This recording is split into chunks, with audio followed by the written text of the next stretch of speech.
Good morning. We're here at the State Emergency Operations Center. I'm joined by Kevin Guthrie, Florida Division of Emergency Management, Secretary Jared Perdue, Florida Department of Transportation, Major General John Haas from the Florida National Guard. Hurricane Milton, when we were here yesterday morning, said this is a tropical storm. Might become a hurricane yesterday, but probably by today, and it became a hurricane very quickly. And so not only is it a hurricane, it's already a major hurricane, and it's now a Category 4 hurricane with maximum sustained winds at 150 miles per hour.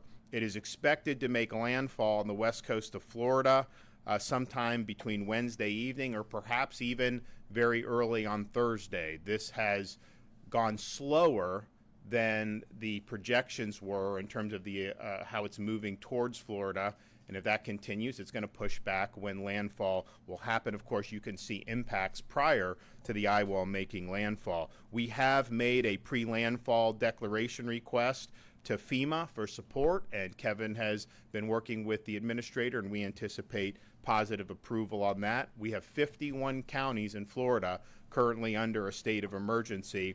The executive order that I signed over the weekend also orders all disaster debris management sites and landfills to be open 24/7 in the lead up to Hurricane Milton. We had a lot of debris left from Hurricane Helene on Florida's Gulf Coast. That creates a huge hazard if you have a major hurricane hit in that area this week. So we've marshaled state assets to be able to help with that mission, and we're going to continue to do that until it's safe, until it's no longer safe to do so. So we do have a Category 4 hurricane. It is currently located 745 miles southwest of Tampa. It has not moved terribly quickly, but that obviously could change going forward. Storm surge watch has been issued for the Florida Gulf Coast from mainland Monroe County northward to the Suwannee River, the Dixie-Levy County line. 8 to 12 feet peak storm surge is potential for northern Pinellas all the way down to Charlotte, including in Tampa Bay. 5 to 10 feet peak storm surge is possible from Yankeetown southward to the Pasco-Pinellas County line and from Englewood southward to Bonita Beach, including Charlotte Harbor. Hurricane watches have been issued for portions of west central Florida and Florida's Nature Coast. Tropical storm watches extend further south and north through southwest Florida and the Keys and along portions of the Florida Panhandle. Division of Emergency Management is busy facilitating hundreds of resource requests from communities as we prepare for the impacts. We've already sent major truckloads of food and water to Central Florida in preparation for points of distribution sites after the storm. We're also coordinating the deployment of more than 2,000 feet of flood protection systems and prioritizing critical infrastructure like hospitals, wastewater treatment facilities, and electrical infrastructure. We've deployed a flood barrier around a water pumping station in Bradenton, a fire station in Hillsborough, and more en route to the courthouse in Charlotte County, hospital in Kissimmee, master pump station in St. Pete, and a community resource center in Hernando County. We've also deployed generators to support special needs sheltering operations. And of course, Starlink Internet. All counties have access to that, and we're deploying more as needed. More than 200 ambulances and more than 30 paratransits are in Central Florida footprint, ready to support first responder operations. And as I previously noted, we've ramped up our support of debris removal. That's a 24/7 round-the-clock mission.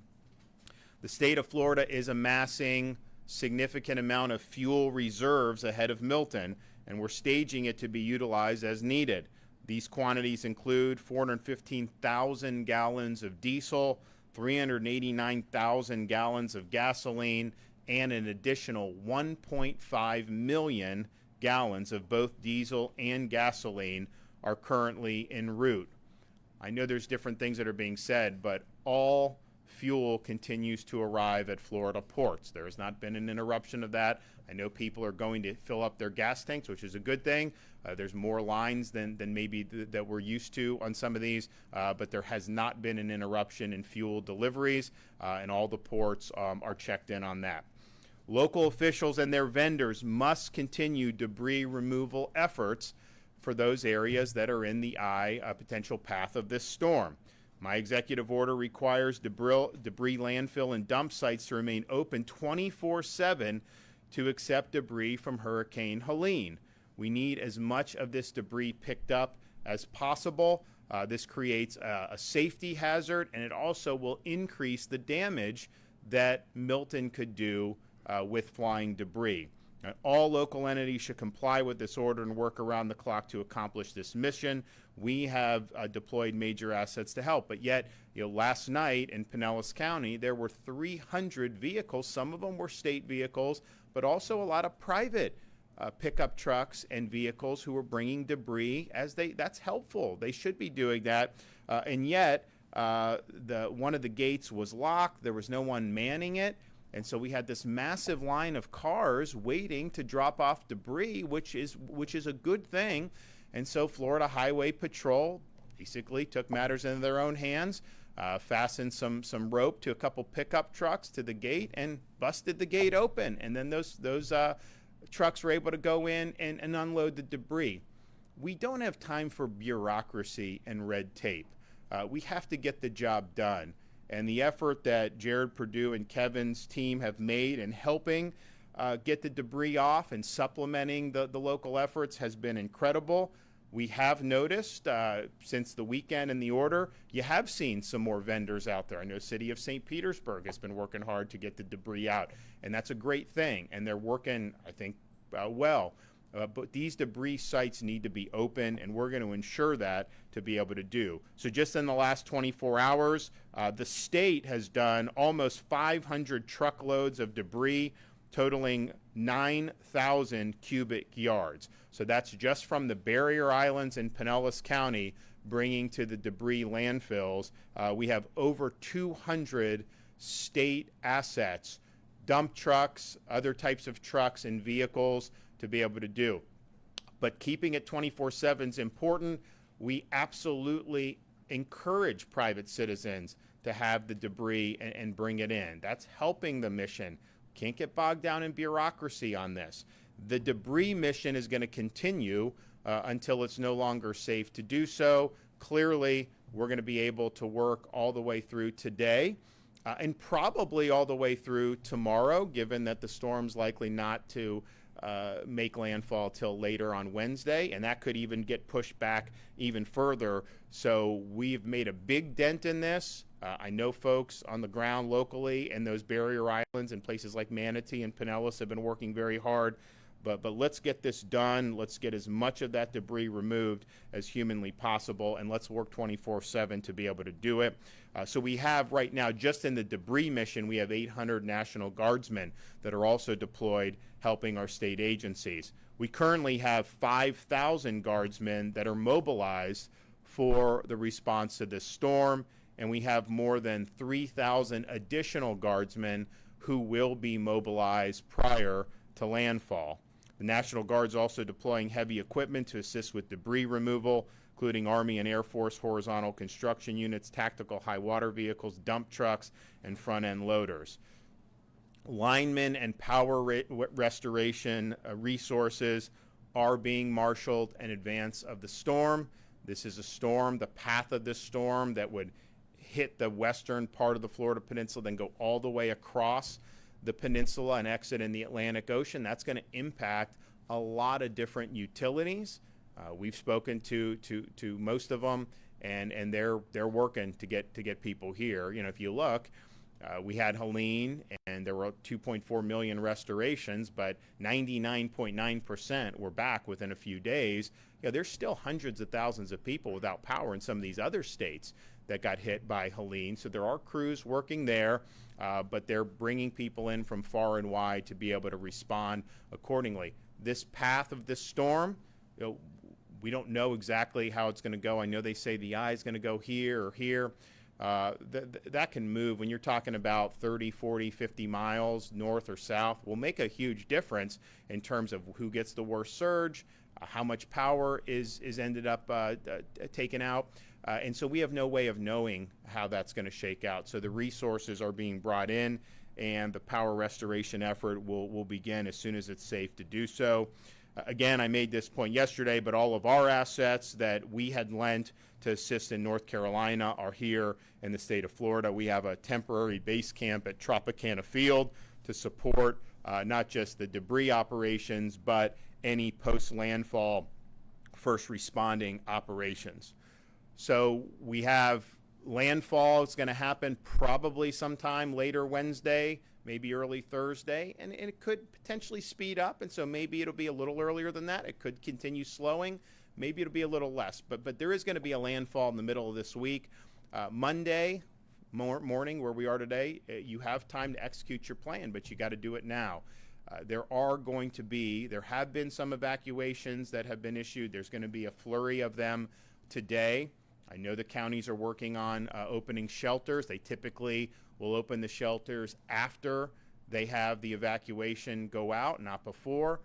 So make sure that you're following the news coming out of your local county.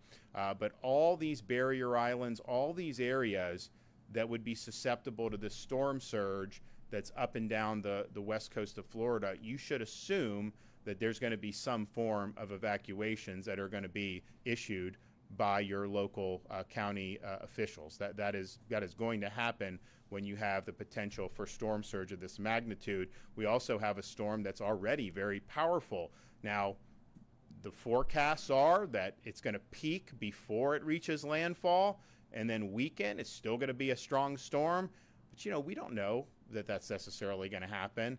And so this is something that's going to be really, really significant one way or another. But you have time to be able to do this today. And again, you don't have to evacuate hundreds of miles. If you're in those barrier islands, if you're in areas that are susceptible to storm surge, you go to areas that are not susceptible to that. Every county has places within them where you can go to. Maybe it's a friend's house, maybe it's a hotel, maybe it's a shelter. We have the ability to withstand wind in Florida with most of our buildings, and nothing would be designated as a shelter if it couldn't withstand that. So that's an option, especially if you're not comfortable getting on the road and traveling a great distance. You don't have to do that. And you're going to see shelters open in all these counties. Kevin is working on supplementing that from the state if there's a need to have more, particularly in Central Florida. So we'll do that. But you have an opportunity today to do what you need to do to execute this plan. You have time today, but do it. But time is going to start running out very, very soon. We are effective at 10:30 a.m. We are suspending all tolls in western part of Central Florida into Central Florida, as well as Alligator Alley. People sometimes will say, where do you evacuate to? They just want to get out. They don't want to just stay local, and they want to get out. Well, I think that probably the easiest route would probably be to go north if you're in Central Florida, because the way the storm looks, it looks like it's going to have more of an impact on Central and Southern Florida. Most of these places in Tallahassee and Northern Florida likely aren't going to see as significant of impacts, but be that as it may, just understand that if they have a storm going into the greater Tampa Bay area now, it is possible that could shift further south. So if you do evacuate south, you may be ending up going to where you're going to have a lot of the storm anyways. We saw that with Hurricane Ian, so just be mindful of that. But again, you don't have to go hundreds of miles. That is not required. Any place that's going to be open as a shelter, Florida hotels that are built within the last however many 20, 30 years are all going to be able to withstand hurricane force winds. Sandbag locations are open in multiple counties in South and Central Florida. Check your county's EM page to find out where those locations are. You can find your county's emergency management page by going to floridadisaster.org/counties, floridadisaster.org/counties, and you have that local EM page that will tell you about any local evacuation orders that are made. But know your zone, know where you are. The bad thing about having a storm right on top is we have these logistical challenges. The one thing people have with Helene, they know if they got a lot of storm surge with Helene, very well may get even more with this storm. So don't mess with the storm surge and do what you need to do to keep yourself and your family safe. We're going to be continuing to work around the clock here at the Emergency Operations Center. We're doing all the things that we would normally do, but then obviously we have this debris removal mission that we've dived into to be able to help these local communities that have all this. It's going well, but we need to keep doing on that. Okay, Kevin Guthrie will come up and give an update. Thank you, Governor. Thank you for once again supporting the division, the State Emergency Response Team, as we respond to Hurricane Milton. The State Emergency Response Team continues to work on more than 600 mission requests received from our counties. Residents should begin finalizing your disaster plans, and if your plan calls for you to evacuate, you should do so today. Many of the counties are going to issue their evacuation orders today. Some of them, for example, Pasco County, will start at 10 a.m. this morning. Others will be Pinellas County, I believe, at 2 p.m. this afternoon, and still others will have varying times. You may ask why the varying times. Each county's population is factored into that, so the clearance times is what they will be making those decisions based on. So those evacuation orders will be going out today. I would highly recommend, if anybody has the means to do so, you have the capability of going to a hotel, staying with friends and families, get on the road today, wherever that might be. There's hoteling in Orlando. If you are 100% going to need to be dependent on power and you have the means to do so, you may want to consider a Jacksonville. It's likely that Jacksonville will not experience any type of power outage. So if you've got to be guaranteed power and you have the financial means, you may want to consider something a little bit further away. However, for those that do not, shelters will be opening. We recommend that you start moving towards a shelter. Shelter capacity will be limited. You heard the governor say that we are going to work on supplemental sheltering. We have identified state buildings. We have identified vacant buildings across the entire footprint of Florida that we will be opening up additional shelters when school buildings and other shelters, traditional shelters, start to reach their capacity. Many of you may need to resupply your disaster supply kit. Again, that is a today thing. You need to be doing that today. If you get to a shelter, there will be food and water there. It will not be sit down eating. It will be shelf stable meals. It would be more of the type of material or food that you're used to seeing at a point of distribution, but we will have food and water. If you have access or functional needs and have not registered with the Florida Special Needs Registry, you need to do that this morning. They've already started, cities and counties have already started call downs of their special needs registry to ensure that those individuals have a ride to the closest special needs shelter. If you depend on medication or electricity to use your medical devices, your area is called to evacuate, you need to do so. You may lose power and there will be no way to use your medical devices. Make sure that's a part of your plan.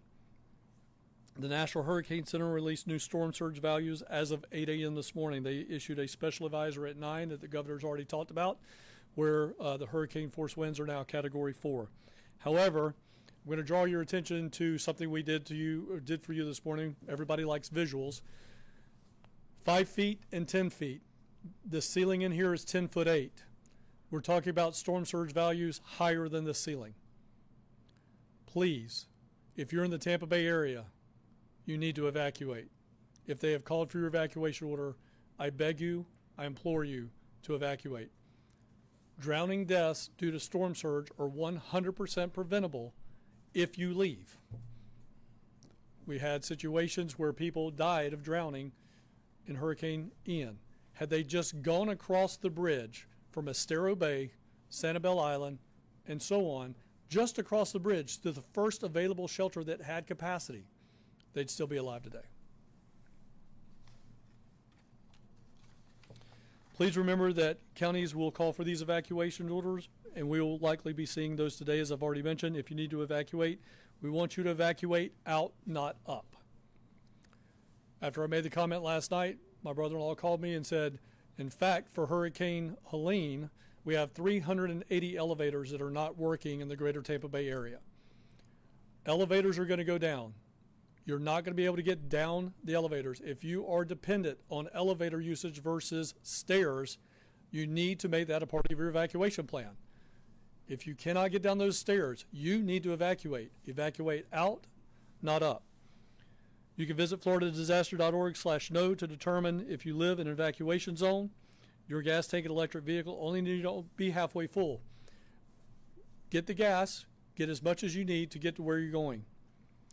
If you're in an evacuation zone, you need evacuation assistance, please call this number, 1-800-729-3413.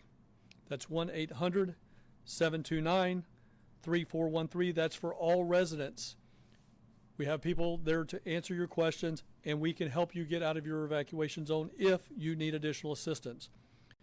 The state has activated the State Assistance Information Line, also known as the SAIL line. If you need information, again, information only on resources. They cannot get you people, but if you need to ask a question, that is what the SAIL line is for. 1-800-342-3557. Again, that's 1-800-342-3557. We have English, Spanish, and Haitian Creole waiting to help you out. Additional preparedness resources can be found at floridadisaster.org/update.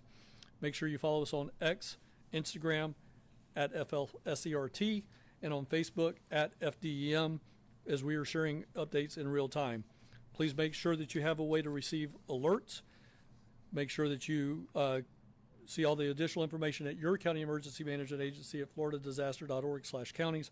And again, thank you, Governor, for your continued support and partnership. Okay, Jared? All right, thank you, Governor, and good morning. We have continued to respond to Hurricane Helene and also ramp up our efforts to prepare for Hurricane Milton. To date, FDOT has removed nearly 180,000 cubic yards of debris statewide, and as you heard from Governor DeSantis, we've taken the mission of removing as much as debris as possible before Milton makes landfall very serious. We've mobilized every available state asset and resource to do just this. It's been a partnership between FDOT, DEM, Florida Department of Agriculture, the National Guard, and the State Guard. We have a lot of people on the ground. We have a lot of equipment on the ground. We have continued to remove debris. It is really important that everybody understand we're in this thing together. As you heard from the governor, we saw a lot of private property owners bringing debris to landfills throughout the night last night. We highly encourage that. Every little bit of debris that gets removed counts and gets us to our goal and helps us fulfill that mission. We are calling on all of our local governments, local municipalities, and debris vendors and contractors. If you have available resources and available assets, please deploy those. Join us, join state employees and our asset deployment of all of our equipment to remove debris in Pinellas, Manatee specifically, where they were hit hard by Helene. This is a very important mission. We're all in this together. We need everybody to mobilize their resources and assets. As you've heard from the governor, throughout the day yesterday, we moved a lot of debris. We're going to continue working until it's no longer safe to do so. And our goal, again, is to remove as much debris as we can possibly remove before Hurricane Milton makes landfall. As you heard from the governor, we are preparing to suspend tolls effective at 10:30 a.m. this morning for West Florida, Central Florida, and Alligator Alley to help facilitate those evacuations. We have seen people begin to leave already, which is a good thing. You need to leave early. If you're within those low-lying areas where storm surge could impact you, the earlier you leave, the better. It's going to help with traffic, it's going to help with evacuations, and it will make your trip a lot easier. We've seen increased volumes on I-75 and I-4. We're continuing to watch traffic live with our 10 regional traffic management centers across the state. They operate 24/7. We've increased the number and frequency of our Road Ranger Service Patrol and Motorist Aid to facilitate those evacuations. They do have the ability to aid motorists with fuel, water, and also remove stranded or idle vehicles out of the travelway. We've also prepared our shoulders for what we call emergency shoulder use. As volumes pick up and speeds lower for the interstate facilities, we then begin to implement what's known as emergency shoulder use, and we open up the shoulders of our interstates for live traffic. We do that when the speeds get down to around 40 miles per hour. We have a partnership with Florida Highway Patrol, and they go out there, the troopers go out there live real time and assist people in getting on the shoulder to help relieve congestion. We've used this in multiple storms. We used it for Hurricane Irma. We used it for Hurricane Ian. It was very successful, and so we're prepared and ready to do that as volumes continue to pick up. A lot of rain has already fallen across the state of Florida. The ground is saturated. More rain is anticipated to fall before Hurricane Milton makes landfall. So in terms of transportation, we are anticipating a vegetative debris event. We're ramping up our resources for cut and toss and clearing roads. We're preparing all of our drainage structures and drainage systems, cleaning those out. We encourage all of our local governments, our counties, local municipalities to do the same thing so that we can get roads back open as quickly as possible. We're watching very closely our bridges and low-lying roads in coastal areas, and also our bridges and low-lying roads around rivers, creeks, and streams inland with the amount of rainfall that's coming in. And we're going to be prepared to deploy damage assessment teams and effect emergency temporary repairs immediately after the storm passes through based on what we see and find. We're staging generators for traffic signal power. We're staging pumps for potential flooding, and we're going to be ready to roll and ready to respond as soon as Hurricane Milton passes through. We're committing every possible and available resource to respond to this storm. We've had over 2,000 FDOT employees actively responding to Hurricane Helene. They're going to continue working through Hurricane Milton. We are committed to getting the job done, and we're going to make sure it happens. If you need information on traffic, fl511.com is the place to get traffic information. It is updated live, real time, by our traffic management centers. A lot of times during emergency preparedness and response, the third-party navigation apps sometimes don't have all of the accurate information. fl511.com is the place to get traffic information. Thank you, Governor. Okay, so we're ramping up. We've been ramping up all weekend. We've got a massive amount of resources that are have been mobilized or continue to be mobilized, including this debris mission, which we think is critical. I would also just say this is a storm. When these hurricanes make landfall, they obviously will weaken some, but it's projected to leave the Florida Peninsula on the east coast of Florida still as a hurricane. So it isn't like this is going to be something where it hits as a hurricane, then ends up more of just a tropical system by the time it leaves the state. It's going to remain a hurricane at some level all the way through exiting on the east coast of Florida. And again, we don't have a guaranteed track in terms of where this thing's going to make landfall. You're talking about 50 miles north, 50 miles south. That'll make a huge difference in terms of where you have the most significant impacts, and there's just no way to know right now where exactly that's going to be. And so that's why anybody on the west coast of Florida, you have the potential for major storm surge. And then if you are in the path of this on the interior part of Florida, you're going to get some strong winds. It isn't like it's just going to be a rainstorm. I mean, all the way until it exits the state, it's going to be powerful. So please take the appropriate precautions, listen to your local officials, and we'll get through this. We'll respond very quickly, but this does have the potential to have a lot of damage. Okay. Governor, are you still anticipating this to be the largest evacuation since around 2017? It's hard to know exactly. I mean, I think Irma, there was a lot of people that got on the road and then they had to go back and this, and so it was a little bit different, I think, situation here. Here we know that if you are in an area on the Florida Peninsula on the west coast of the state that is vulnerable to storm surge, you're likely going to be under some type of an evacuation order. Certainly anywhere in that center part of the state, west central Florida, as you get down to Bradenton, Sarasota, Charlotte, Pasco, all those areas are going to have evacuation orders for sure. So it is going to be a significant number of people.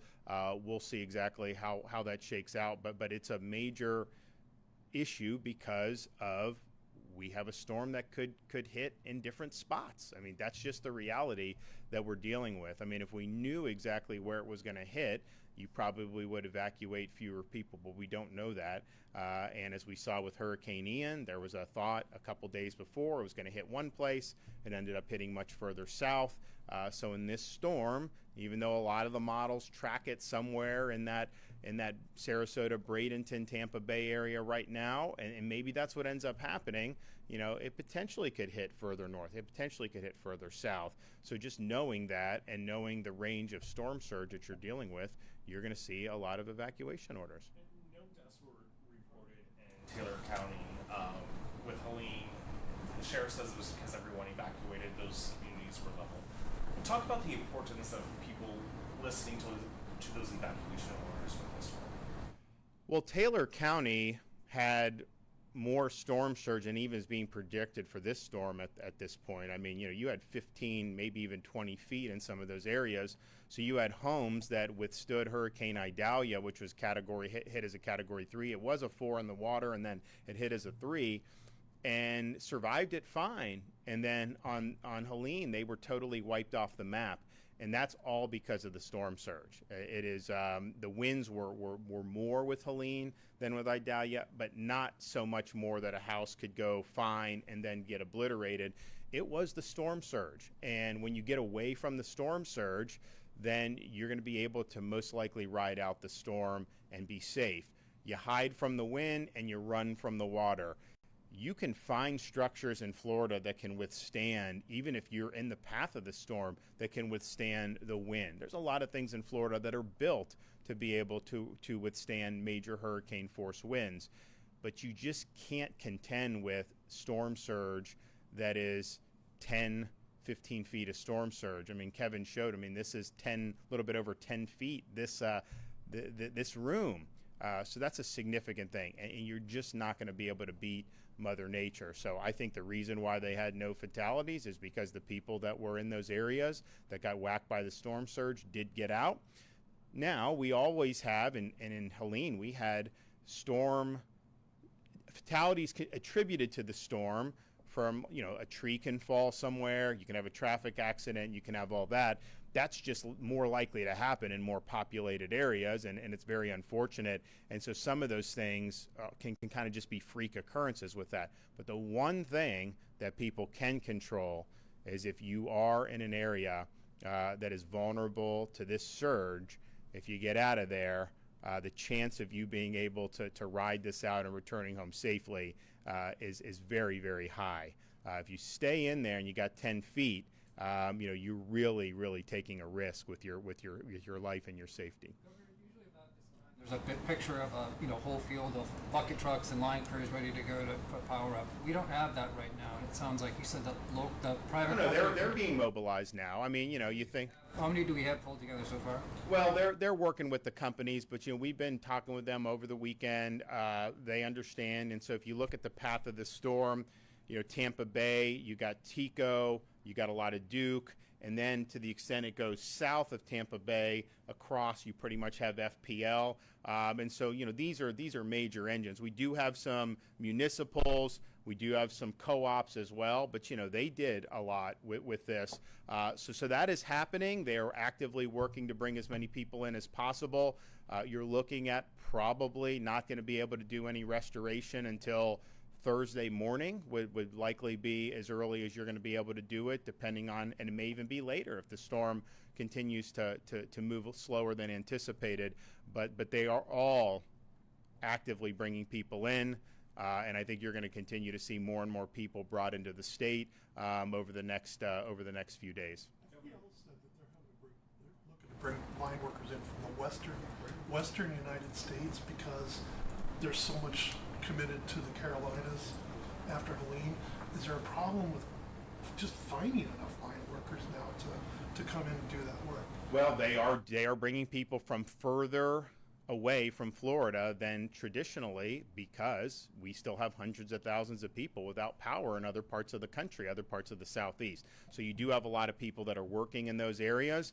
That's just the reality. I mean, they're not going to likely bring in, take someone off a job that's there and bring them back until that job is finished. But I do know, and I spoke with FPL personally, they're committed to bringing people in from where they need to be able to get the job done. But obviously, it's more challenging to do that when you just had a hurricane that knocked out power for. I mean, you still have hundreds of thousands of folks in, I think, the Carolinas and Georgia, but certainly North Carolina, that don't have power. Florida, we had a very rapid restoration, but that was not, I think, replicated in those states, and so you got a lot of people there. But if you got to bring them in from Texas, New Mexico, Arizona, all those places, they're going to do it. Obviously, we support the mutual aid from the emergency management perspective, and we'll continue to provide support for mutual aid. Pretty much all of our outfits at this point welcome the mutual aid. That wasn't true a few years ago. Now I think it is, and I think that there's a better posture overall for that. But you had a lot of power outages throughout the southeastern United States. That wasn't even 2 weeks ago. I mean, this hit Thursday, 2 weeks ago. I mean, so this is that is ongoing. And honestly, I think people, been through these storms recently in Florida. The norm is that people are without power for 3 weeks, a month, 5 weeks. I mean, that's the norm in these hurricanes. I think our efforts to really front load this and go quickly and working with the utilities that's not the norm in terms of how these things are going. So the fact that you still have people there is not surprising to me at all. But I'm glad that the mission here was completed in record time. I know that's going to be helpful for those. And if we hadn't have pre-staged before Helene, you could be in a situation where you're having massive restoration efforts still ongoing in the state of Florida just for Helene. So fortunately, that is 99.9% of that was complete, and we're ready for the next one.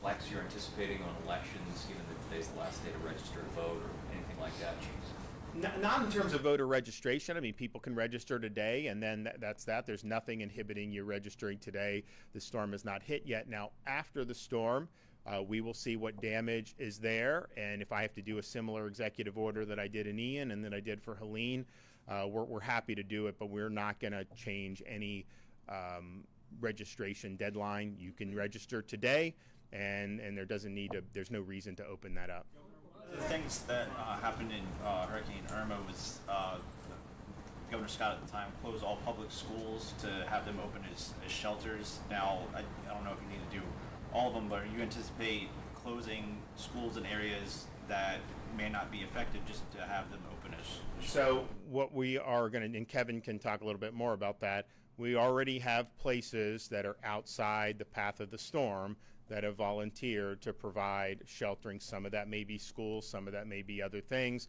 And so you could see in the Panhandle, for example, you could see options for people that'll do. I think, and Kevin, do you want to address it? I mean, I think, Kevin, so you're going to see schools closure in the path of the storm for sure.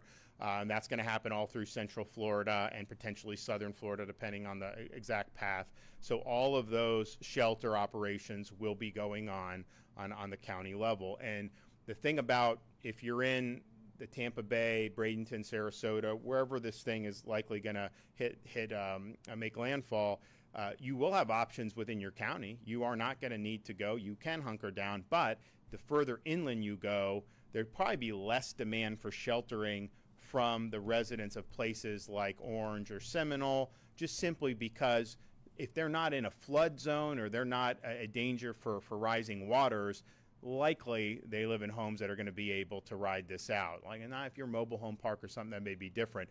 So I would anticipate there being more of a demand for sheltering on the coast. And then with Kevin's mission of, if there's an abandoned J.C. Penney, they're going to go in, they're going to give that an option, and that'll be local so that people don't have to drive very hard. So this is a contingency that they've had planned for a long time. So they've been working this for many days as soon as we saw that there was likely going to be a storm. So there'll be a lot of different options, but if there does need to be sheltering in other areas outside, I know there's already been counties that have raised their hand and say they want to do that. I don't need to add anything to Okay. answer. Yep. There's miles and miles of debris along the side of the road in Pinellas County. How would you describe the potential danger if you're not able to get a lot of that out of the way before the So storm? the debris in Pinellas, well, I can tell you the danger is less than it would have been had we not mobilized all these state assets. We saw this as something, and in fact, Kevin and I have been saying we want to be helpful with debris in ways that we can be. Obviously, this is a local responsibility to pick up the stuff on the roads. And Kevin and I both really urged all the local governments, have those debris contracts ready. As soon as Helene passes, you got to go. And I think a lot of them did do that. But if you're looking at what we've done to have, what is it, 8,000 or 9,000 cubic, just cubic yards of debris that just our trucks have done. I mean, that's made a huge difference. And in fact, there's videos about all these dump trucks just moving through the Pinellas beaches, carrying all this stuff. They have escorts and all this. And so this was something that we recognized as a danger that could exacerbate the impacts of the storm. And think about it. If this storm bends, say, 60 miles south of the Tampa Bay area, that will do less damage than if it goes directly or a little north, just based on these storms would do. But it still can do damage. But just think about if there's additional damage from flying debris, you could end up having way worse damage than you otherwise would have because of that. So that's why we did it. That's why when we did the executive order, we said 24/7 debris pickup and being able to have these landfills be open. We did the executive order on Saturday, and what happened over the night? It was closed. So what did we do? We cut the locks and we let people bring the debris. Overnight yesterday, what did we have? We had hundreds of cars, not just state vehicles, not just private contractors. We had private citizens loading up their F-250s with debris to bring it. That's helping. That's a public service for them to do that. And the gate was closed and there was no one manning it. So we opened it and got it going. So the debris is something that 24/7, we need all hands on deck. We've made a huge dent in the debris, but there's a lot of it, and particularly Pinellas, Manatee, Barrier Islands, it is a hazard. And so that's why we need to go all day, all through the night, tomorrow as long as possible. I think you're probably going to be able to go all day on Tuesday, given that the storm's likely not going to get here in full till Wednesday evening, and maybe it'll continue to slow. Who knows? But as long as it's safe to do so, we need to be doing that. And this is a hazard. So I appreciate, we have had, like the city of St. Petersburg, they had their contractors out there doing stuff. So a lot of private citizens have been working really hard on it, but no bureaucracy, no more red tape, no more excuses about this debris. We've got to get it off, and we got to work to do it. I'm confident that we have already mitigated some of the damage because of all the stuff that we've done. I mean, we have just from the state, over 200 trucks that are there hauling away debris, and they're doing that round the clock. Now, we're also going to be in a situation where we probably have more personnel than we do vehicles. And so one of the things they're doing, we got guardsmen with these things you can just roll down the sidewalk, and they're throwing in debris into that. So we're being very creative with it, but let's have all governments, local and county, on the west coast of Florida, get into this debris removal right now if you haven't done it full tilt, and let's run this all the way through to mitigate damage. On the debris removal, if the state, Director Guthrie's mentioned the state was monitoring this for about 2 weeks, the possibility of Milton, why apply those sources to North Carolina, to Tennessee, instead of starting that debris removal earlier? Because when we have storms, people help the state of Florida.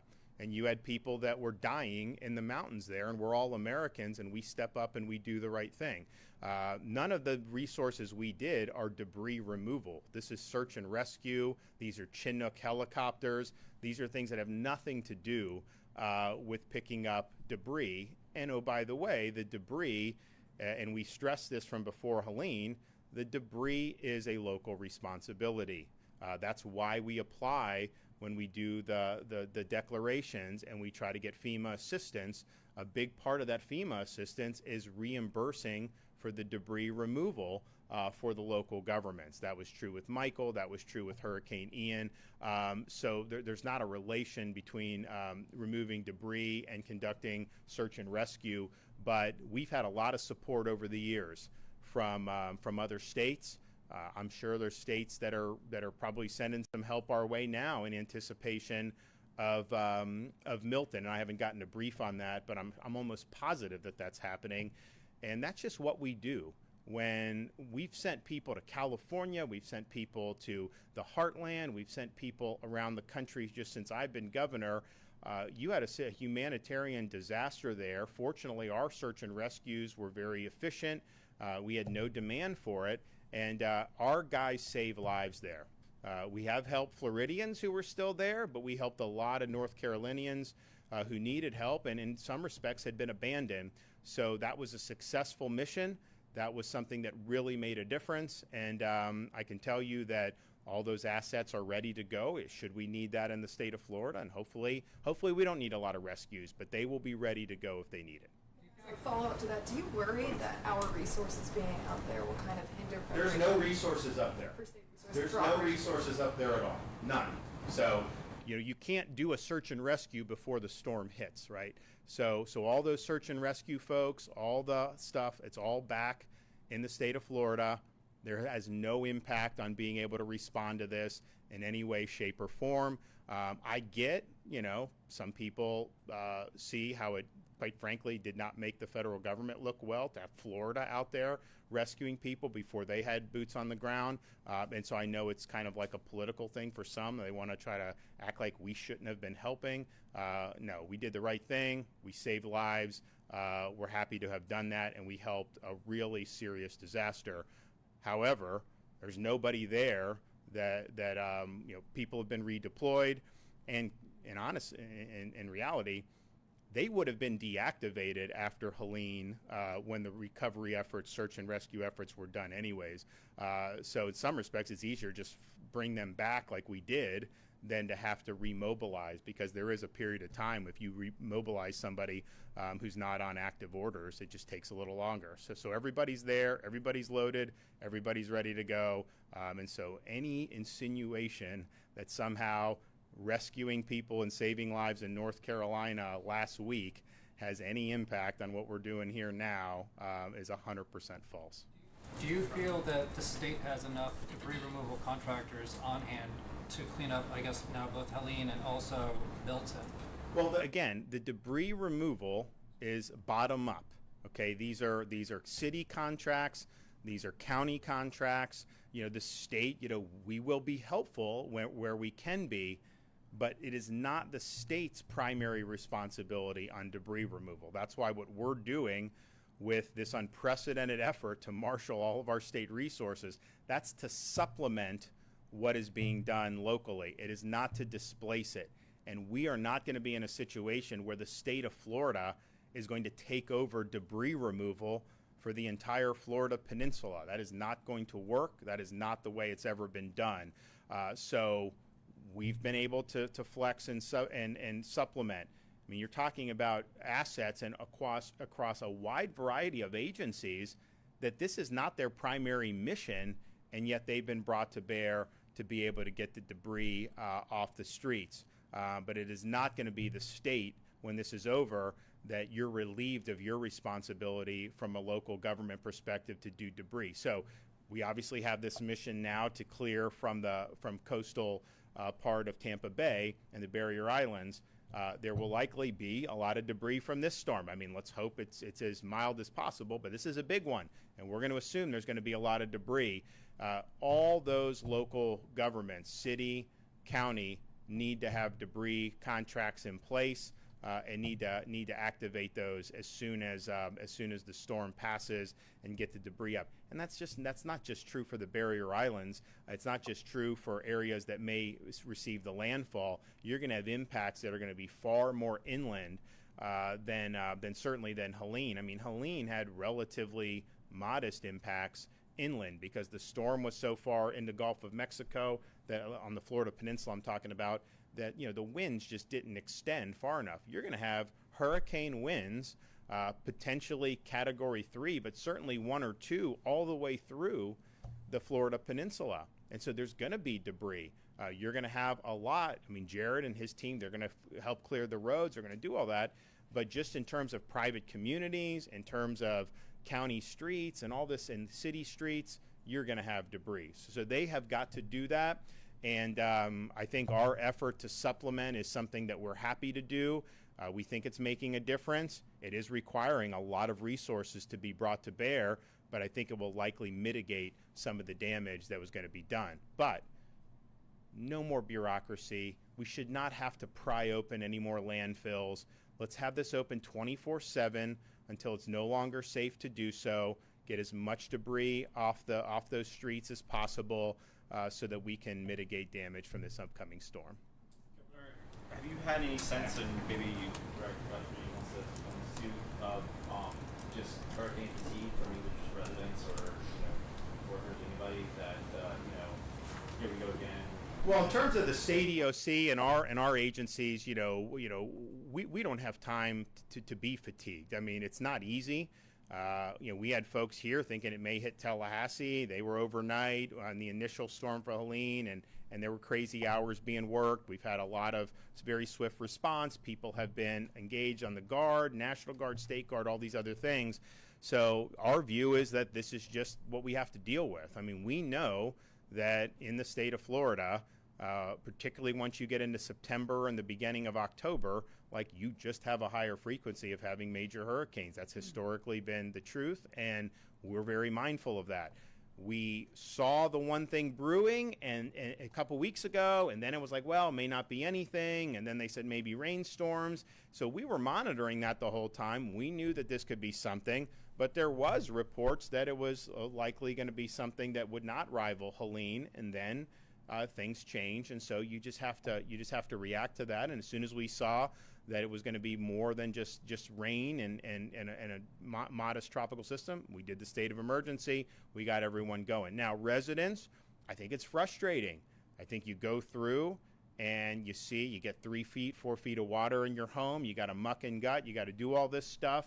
And I've seen really good efforts from the residents going through Anna Maria, going through Madeira, some of these places, compared to what they were 4 or 5 days before I was there to now. They have made a lot of progress. People have worked really hard, got a long way to go, but then to potentially have something hit again and cause even more damage, it hurts morale. It's not easy to do. But we've had Hurricane Helene hit in a place that had a major the year before, and had a minor hurricane a month before, and those folks up there in the Big Bend, they got hit multiple times.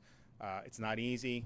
You just have to be resilient, and that's what they're doing. So on this one, I think the negative is that it's happened right on the heels. We're cleaning up damage. There could be more damage, but people saw, hey, this was a hurricane that was 100 miles off the Florida peninsula when you're looking at places like Manatee and Pinellas and some of these, and yet we had really significant storm surge. So now you have now it's a Category 4. So it's already, Milton is already 10 miles per hour stronger than what Helene was at its peak.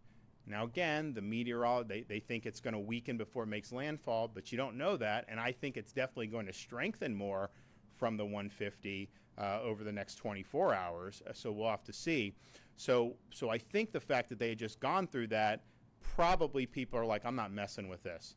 If I'm on one of those areas that can get whacked with the storm surge, I'm going to retreat inland. I'm going to go somewhere else. I'm going to ride out the storm away from where we would have life-threatening surge, and then go back and see. And remember, in my executive order on Saturday, we make it clear that residents, the default is, if residents are told to evacuate, and they do, when the storm passes, the default is they need to be able to get back to their homes as soon as possible.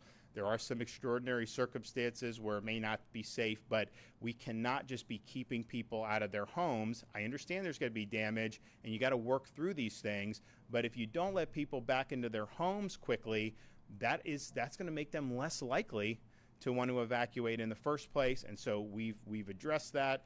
And we'll make sure that we get you back into your homes as soon as it's possible to do so you have time to do that.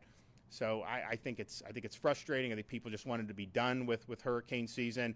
I always tell people, I'm like, there's just a sense that once you get to October, people think somehow the summer's over, and that we've got, and really the first 2 weeks of October historically have seen major storms. I was like, you kind of got to get to the end of October. It's not the end of season, obviously, but for majors, it's a lot less likely to happen. And so here we are. So we knew that this was a possibility. But I do think you're going to see a lot of people, when they're given the information of the potential surge, I do think they're going to make the decision to leave and then to come back when the storm passes. One on hotel policy. For people with pets, are they able to go to any hotel if it's an emergency, or do they still have to find pet-friendly hotels? So and Kevin can correct me, but the Florida Restaurant and Lodging Association has worked with the hotels in Florida to, when you have a Florida distress rate, to allow the pets to come. So there are distress rates. I saw Rosen Hotels had something out where, relatively cheap for some of these, and Rosen's a good outfit. They got nice rooms. I think it's like, for a Florida resident fleeing hurricane zone, I think it's like $60 or something like that. I mean, it's affordable, and then the pets. And so that was not something we mandated, but it was something that the hotel and restaurant association work with their members to accommodate that. And you do got to take your pets. I mean, do not leave a dog on a barrier island with potential 10 feet of storm surge. That's just not going to work. All counties have at least one pet-friendly shelter. Of course, the hotels, and then if you're staying with friends and family, I mean, our expectation would be that they would want to be able to help the pets. And so please do what you need to do to protect your pets. Yes. There are, and this might be a better question for the secretary or the director, but there are some people, at least down in our station in Tampa, saying that they're having trouble finding gas stations, or that when they do get there, the long lines, people are waiting more than an hour. I don't know if that's something you're tracking, and then what's the contingency plan in the event that there are these huge backups or fuel outages down in that area? So I think that there are lines because people are doing the right thing and they're getting fuel, but there is no shortage of fuel at this time. The fuel is still coming in. The fuel is still being delivered to our ports. And of course, we are right on hand now in the state. As I mentioned in my opening comments, we have 415,000 gallons of diesel. We have almost 390,000 gallons of gasoline, and we have an additional 1.5 million gallons of both diesel and gasoline that are en route to the state of Florida. And so should that be needed, that fuel will be there. But fuel deliveries are still taking place. They will continue to take place throughout today. Jared or Kevin may correct, but I think they're planning on doing it tomorrow as well. And so we have fuel now in certain parts of the state. If you have a lot of people going, you may have lines, but that's not because